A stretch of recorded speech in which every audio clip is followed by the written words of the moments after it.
All right, everybody. Welcome back once again. You're listening to the Entrepreneurial Web. I'm your host, Jeremiah Fox, here with my guest, Zane Campbell, zooming in from Columbus, Ohio. It's a verb like now. That. We're Yeah, zooming. that's a good one. We're zooming in. He got here quick, too, because he's a race car driver. So just to catch everybody back up, you started a race car driving business. You were a race car driver. You ever have any bad accidents? Yeah, a few. Luckily, I haven't had too many I've only had two with my actual personal car. And luckily they weren't really bad in the sense of, I got hit, nudged a little bit, did a little bit of damage, but nothing. A little bump and grind. All right. Yeah, exactly. I do jujitsu. I know a little about that. Oh, okay. Not in a car though. Right. That'd be kind of hard. That'd be crazy. Yeah. Wow. So, all right. Well, glad that you're safe from all that. Yeah. Now there's bigger challenges. So I scare my mom to death every time. Yeah, I bet. So you started a racing business, and in your free time, YouTube University figured out how to do some video production. And that turned into marketing opportunities. Give us a little bit, tell us like how that process started for you, from the point of view, like figuring out, okay, I can make some video.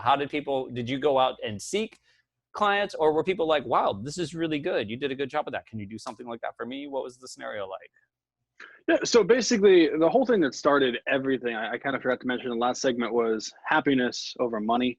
Yep. That's my whole thing. Like, I'd rather go all in on my passions and be happy as hell than make $100 million a year and be miserable.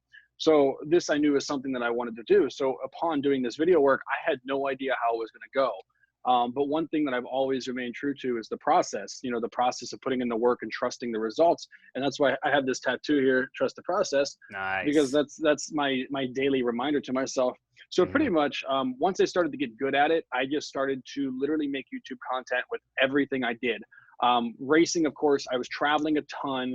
So I had so much content that I didn't really know where to begin, other than I just picked up my camera. I started with some GoPros and my phone, which is today still what I use. Yeah. And I just started filming stuff, and I just got better at it and kind of got more understanding for it. And from there, I really started to use social media to kind of push that. So I'd run some Facebook ads, Instagram ads. I'd get on Twitter and search hashtags of those people who are looking for video production. Also, another thing I did was I created like a little portfolio. There was one online. There was also one on paper. And I would search some businesses around the area, and I'd literally just walk into businesses and try to find clients, tell them what I would do, and kind of go off of that. I do a lot of research beforehand, especially looking at restaurants. Restaurants were something I did a lot of with real estate. Real estate was obviously big as well, and car dealerships. And I would just go to their social media, and without being rude, I'd be like, listen, video is a huge part of marketing here in 2019 at the time, 2019, 2020. And it's like, you have no video at all. We can take something like, this, and I give them an example, and turn it into something like this. And I would do some like small work, like 2 to 3 minute work, just to throw together to show them something and get an idea. And they would love it. And then from there, it transitioned into starting to get clients, and then clients, turned into repeat clients, and kind of building from there. Currently, I've got just a couple, but they're all currently shut down. Obviously, I do work with a racing business currently, which is cool. But I really enjoy working with real estate. Real estate is something that I've always enjoyed. And as I get older and I get more money, I want to invest in real estate.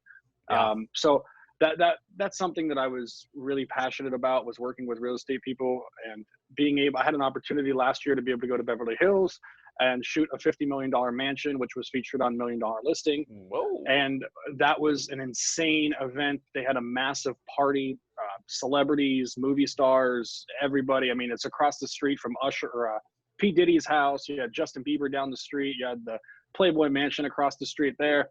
So it was a crazy event, and I was able to shoot that. I spent about 7 days out there shooting this whole thing and put it together. And that was kind of like the highlight moment for me. And I knew like I really wanted to continue doing work like this. So I was able to use that video and leverage it for a lot of future work that here we are today with. Great. So tell us about today. What happened in the last 4 weeks? Where'd everybody go? Yeah. So pretty much everyone that I was working with just is shut down. I mean, I'm working with racing company, which they build cars and they race cars. We were supposed to travel and go to a track event and do some video editing or video production on that. That got canceled. I'm working with an Olympic gymnast coach who was the coach of Gabby Douglas. Also a little bit with Corey G Fitness. I don't know if you know Corey G. He's like first name basis with Arnold Schwarzenegger. Okay. They're like really, really close.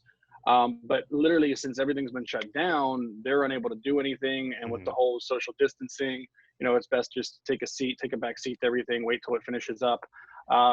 But actually, this reminds me, I'm really excited for an opportunity that I just got. I got an email about 3 weeks ago from another guy named Zane, which is weird, out in Santa Monica. And he works with casting agents and stuff like that.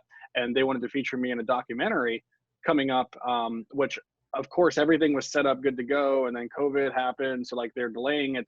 So once COVID's over, I'll be traveling back out to Santa Monica to shoot a documentary, which I'm pretty excited to do as well. And I'll be definitely making a video on that, putting something like that. Yeah, that's great.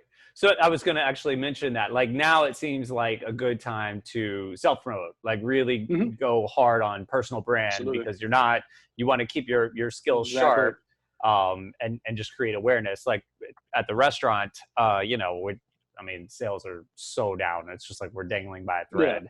Every day, but it doesn't matter. I'm just taking every opportunity and literally walking around with my phone. The great thing that happened just this past week is that it turns out that a lot of the hospital cafeterias are closed. So there's like these hospital workers are working double time. You know, they're pulling people from all over the country and they can't feed them. There's nowhere to get food. I mean, it's Brooklyn, so you can go outside, but they're just working so much they don't even get breaks. So somebody started to GoFundMe to collect donations. And they started to take those donations and patronize the restaurants that were still open to deliver meals to the hospitals. That's cool. Mushroomed. It like completely mushroomed like in a few days.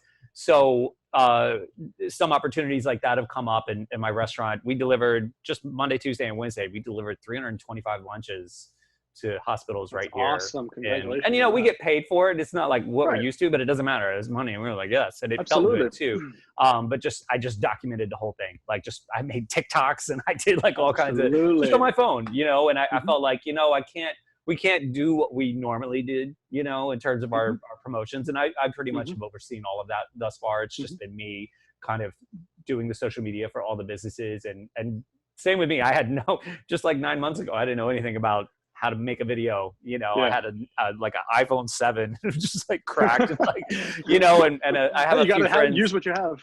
Yeah, but this was like really bad. But I have a few friends that are in video production here in New York, and they were like, "Listen, just you invest a little bit; it'll make a big difference in what you're doing." And I did, and I was like, "Okay." And then like weeks later, I was invited to host a show, you know, the one that we're doing right now, and then it was just like being put in a catapult and just like, whew, and then all of a sudden I'm like editing video and like advising on editing video. I was even asked to be second camera on a commercial for it was a real estate thing, and I was just like, no, I don't know what I'm doing. And they're like, no, you're doing fine. Just I was like, oh, shit. So it's something I'm super interested in as well.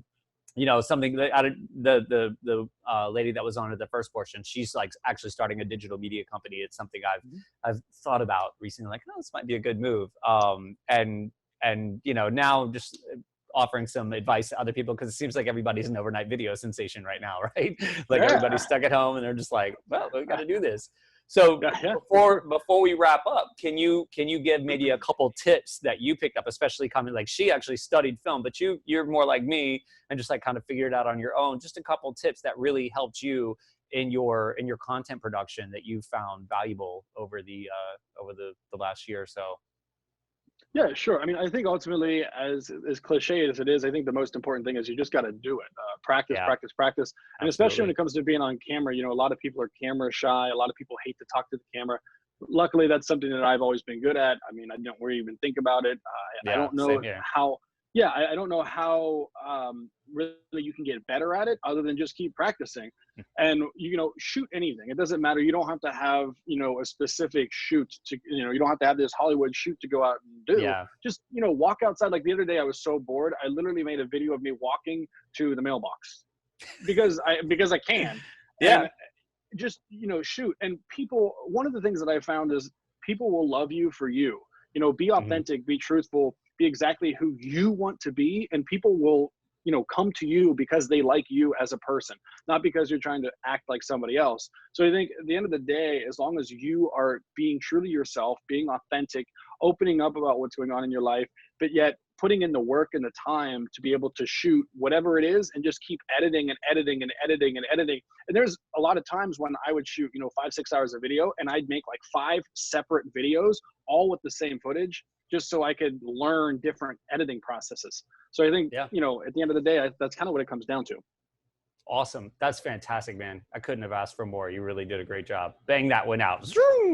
So where can people find out, you know, get information on you or contact you? We got to wrap it up here. If they're interested in learning more about the process or actually hiring you for some video production. Yeah, sure. So my email is pretty simple. It's zcompanymedia@gmail.com. I can be reached there for anything, video work, anything of the such. And the social media, Instagram, Twitter is Zane, Z-A-N-E, C Campbell, like Campbell soup. And that's the same thing pretty much across all of my social platforms. If you go to Instagram or Twitter, I do have a link tree. If you click on that link tree, it links you to my website, to my podcast, my blog. Every possible thing you could have is on there, LinkedIn, everything like that. Great. So were you the Campbell soup kid? You kind of look familiar. No, I definitely I'm kidding. That's how we got to start. That's how we got to start. Awesome, man. Well, thank you so much. Really, it's been a pleasure having you. I'm glad we finally got to connect, and we'll definitely do this again, man. Really awesome. Thank you so much for having me on. I really appreciate it. You got it, man. Stay safe out there. Be well. Okay, everybody. Likewise, stay safe. Wash your hands 6 feet apart. Listen to the Entrepreneurial Web. Have a great weekend.